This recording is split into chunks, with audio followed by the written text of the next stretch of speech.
ജെഎസ്എസ് നേതാവ് കെ.ആർ. ഗൗരിയമ്മയ്ക്ക് വീണ്ടും സിപിഐഎമ്മിലേക്ക് ക്ഷണം.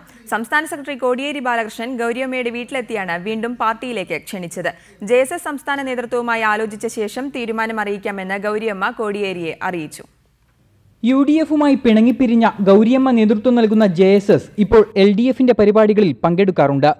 ജെഎസ്എസിനെ എൽഡിഎഫിൽ ഘടകകക്ഷിയാക്കണമെന്ന ഗൗരിയമ്മയുടെ ആവശ്യം പരിഗണിച്ചില്ലെങ്കിലും എൽഡിഎഫ് യോഗങ്ങളിലേക്ക് ഇവരെ ക്ഷണിക്കാറുണ്ട്. ഈ സാഹചര്യം നിലനിൽക്കെയാണ് ജെഎസ്എസിന് വീണ്ടും സിപിഐഎമ്മിലേക്ക് ക്ഷണമുണ്ടായിരിക്കുന്നത്.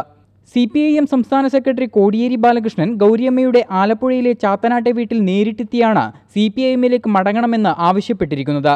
ഗൗരിയമ്മയ്ക്കൊപ്പം നിൽക്കുന്നവർക്ക് സിപിഐഎമ്മിൽ അർഹമായ പരിഗണന നൽകാമെന്നും കോടിയേരി ഗൗരിയമ്മയെ അറിയിച്ചു. പാർട്ടിയുമായി ആലോചിച്ച ശേഷം തീരുമാനമറിയിക്കാമെന്ന് ഗൗരിയമ്മ കോടിയേരിക്ക് മറുപടി നൽകി.